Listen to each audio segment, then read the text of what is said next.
Like the you like the music selection this week?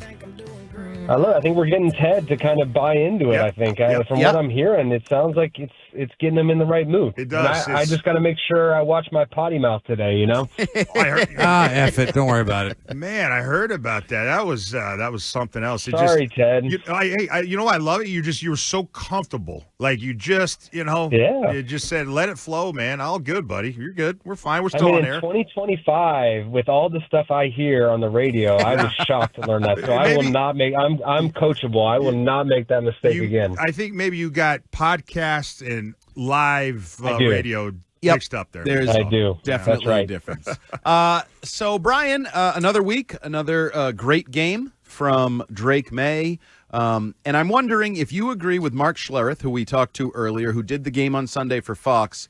And he was really upbeat. He likes Drake Maye, like pretty much everybody does right now. But he also said the most exciting thing is there's so much more room for growth that sometimes you see Drake maybe going one read, two read, I'm going to run. And he thinks, talking to Josh McDaniels, there's still a lot of room before he gets to his ceiling as a passer. Yeah, there's no doubt about it. I was just watching a clip, and I don't know where I saw it. It was on X, but I'm not sure who put it out, so I can't give the proper credit. But it was Josh mic'd up on Sunday, and he's sitting there talking to Drake. He's like, look, when we get the matchup of our guys we want against one of their guys that they don't want covering, let's go after it. And they went on to a play where he hit pop down the field. And to me, I knew that Josh was going to be great for Drake. I don't think even I could have guessed it would be this good, this fast. But the one thing that I know is Josh is crossing every T and dotting every I with Drake in the game plan and the preparation. And what I see from Drake is understanding the why of the play. The biggest example of that to me was the shoot route right down the middle to Austin Hooper. The Browns were trying to play like a quarter, half coverage. And I think the safety got a little confused as to he played the flat as opposed to playing the quarter, half player. And Austin Hooper saw it perfectly, kept it thin. And that play is a play we've seen the Patriots. I've run it a million times, Mac Jones, Tom Brady, and usually it goes to the little juke route over the ball, which was Diggs. But in this drop, Drake sees that the defense is messed up and just effortlessly throws it down the middle of the seam. And to me, that triggers this guy is just seeing the defense so well. Like when we write that, when we're going over the paper routes on our preparation that week, you kind of write alert next to the tight end because the chances of him coming up on that play is very slim. Might be one out of every 25 times. But the one time that it happened, you're going to make him pay, and that's what Drake did. And it just goes to my belief that Josh is teaching him the why of the play, and he is understanding it, and that's why he's executing at such a high level. Love it. Good stuff, Brian. Hey, I want to talk about the room for error that it seems like this Patriots team has. You know, the Pats, in the third down, they were only 3 for 11, 27%. They were 2 for 6 in the red zone. Special teams had 3 penalties. They gave up 6 sacks, and yet they still won by 20. Brian, I feel like I know what your answer is going to be, but is it all because of just the specialness that they have at the quarterback position? Why do you think that is now? Yeah, I think that has a lot to go with it. I think when you have a guy who's playing at a top 5 level at the quarterback position, it can cover up a lot of those things. And when I look at, offensively, let's just put it this way, and I know this drives Josh insane, they had too many negative runs. I mean, they had drives going, all of a sudden they lose 4 or 5. And for the way that he calls plays and the way you're trying to stay on track, it really puts a detriment. And then you get into harder third down situations. And so to me, the one thing I'm sure they're going to try to correct is let's just not go backwards. If we go forwards with the quarterback that we have, with his accuracy, and not only just his accuracy, but his ability to gain some first downs with his legs, you're going to start scoring in the 40s. I mean, this is the way it is. They're scoring 30, and you mentioned all of the things that they had to overcome. I mean, Myles Garrett had 5 sacks, and the thing that I love is just the resiliency. Like they kind of just shrug it off like it doesn't bother them. And you don't see that a lot from a team that's just coming together. So I think they're learning that identity. And then you flip to the defensive side of the ball. They've been talking about having a fast start. Well, you know what? They gave up 7 on the first drive. Did it bother them? No. They just came out and continued to shut them down the rest of the game. And so you have to have that resiliency. Now, when you get to play some of the better teams and they're trending to earning that right in the playoffs to play, the Kansas City Chiefs or the Indianapolis Colts or play Buffalo again, you got to try to eliminate those because you don't want to give those good teams more chances than they already have. Brian, you obviously played here for quite some time and then took your talents to a number of other teams as well. What did you think about Vrabel continuing his revamping and revitalization of the culture and the way things have been done here, switching away from the team-centric introduction to the individualized one? And also, follow-up question to that would be, what was it like when you were here and it was a team-centric intro and then you went somewhere else and you're like, hey, that's my name they're introducing. Cool. Yeah. I think it's great. I think Vrabel is making his own culture here, and I think that's important to do after – the legends of what Bill Belichick was, what Tom Brady was. I think it's important that they kind of establish their own thing. And, for me, I remember the first time as a starter getting to run out of the tunnel, it was like the Ron Burgundy, I don't know what to do with my hands. And I saw Drake talk about it too. Man, he's like, I was a little nervous for that. I didn't know what to do. I don't have any swag. And it actually makes me love the kid even more because to be 23 and not really be worried about, what's my intro. And don't get me wrong, there is a little bit of go out and have some fun with it. I kind of have come to like Jackson Dart and his kind of persona. But I love the fact that our quarterback here in New England is I don't have any swag because you know what his swag is? Just going out there and playing really well week after week after week. And that's all the swag that he needs. But yeah, you're right. I mean, coming from New England, I almost felt like the first time I got to run out of the tunnel, I was doing something wrong because it was so negatively perceived here in New England for so long. Former Patriots quarterback Brian Hoyer here on WEEI Afternoons. We mentioned one of the downsides was Myles Garrett had 5 sacks, which, he might be the best defensive player of this generation in that matchup with Will Campbell. But I'm wondering, as a quarterback, how do you talk to a guy like that? For example, Matt Light had some games where he just wasn't good during the Brady era, where Jason Taylor or Dwight Freeney or somebody would give him problems. As a quarterback, do you just say, hey, man, keep fighting? I know it's a tough – how do you deal with that as a quarterback left tackle dynamic? Yeah, I mean, definitely. Look, the guy's trying to protect you. It's just you look over and I always said there's a few guys that I played against, and you look across and you're like, I play the same sport as that guy. I mean, Myles Garrett is one of those guys.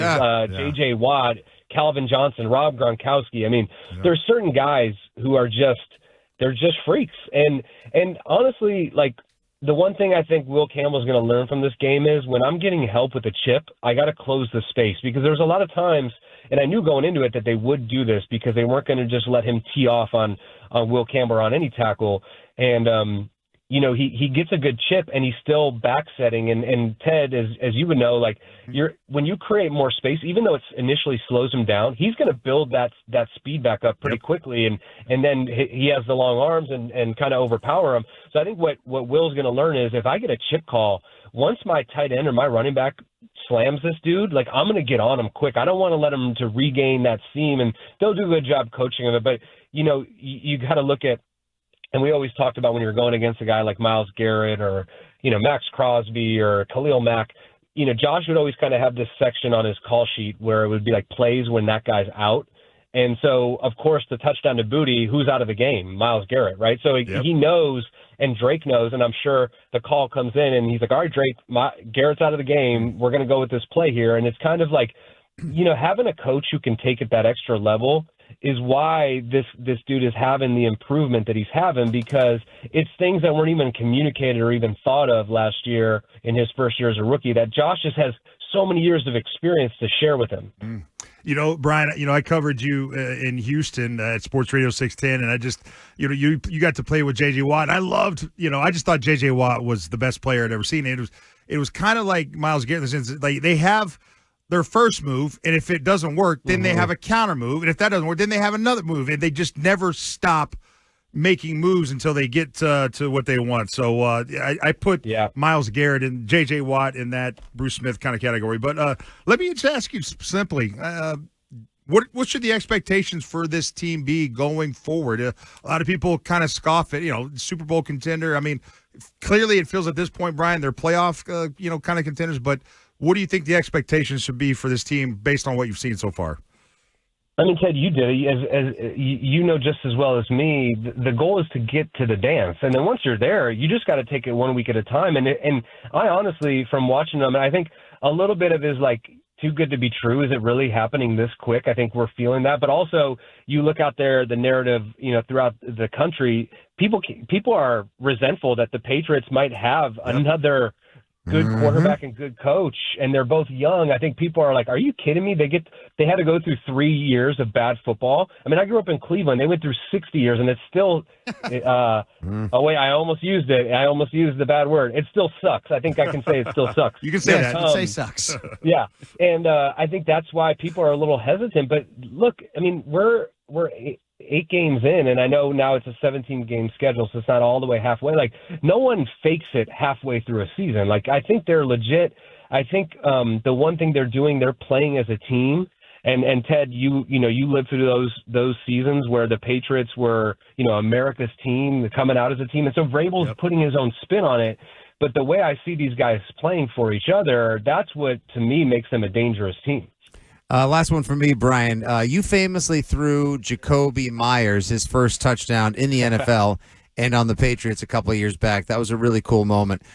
Just tell how important is it to try to get somebody who's dying to get that touchdown? Like, we'll say Steph Diggs. He finally got one Sunday, and everyone made a big deal of it. It was really cool.